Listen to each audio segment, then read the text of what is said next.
So I'm going to show you one of my most popular spring and summer rigs, which is actually the bagger rig.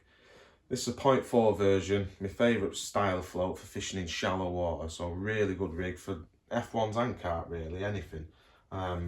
This float is more suited to sort of 2 foot and less, 2.5 foot maximum. But obviously in the summer months you're going to be fishing in shallow water, so it's a real good float. So what I want to be doing, passing my line through, I'm going to tie this up on 017 because it's predominantly going to be for my F1s.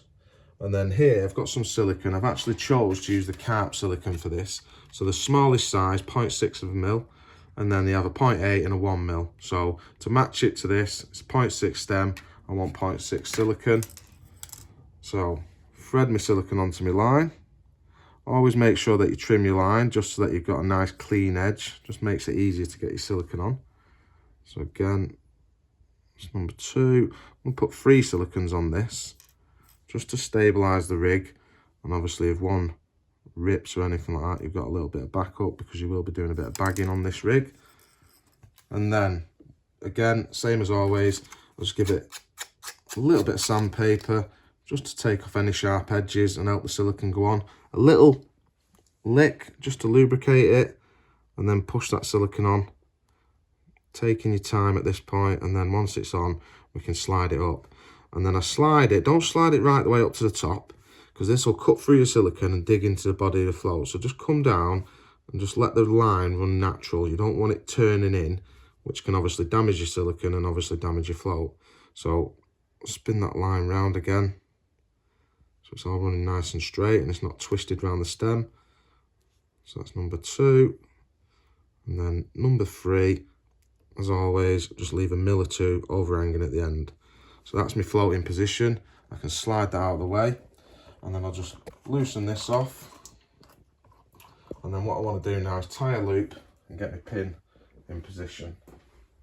So I'm going to overhand loop, pinch my line here, twist it, pass it through, pinch, pass it back through again.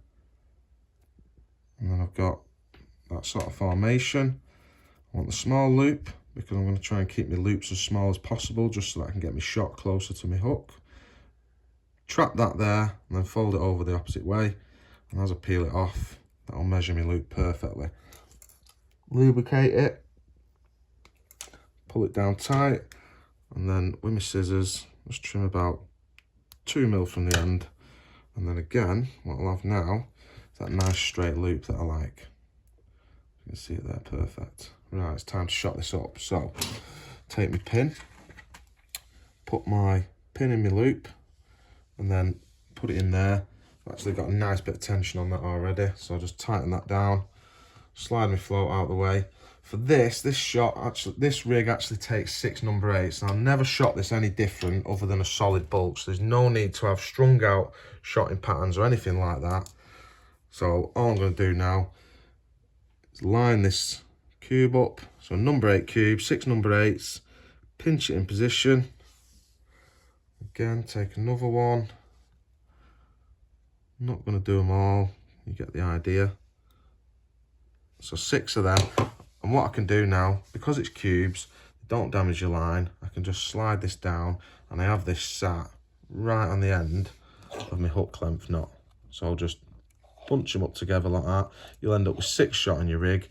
Your float will shot up absolutely perfect, and that would be your bagger rig done. So all I would do now is I'd think to myself, right, I know this float can fish up to about 2.5 foot.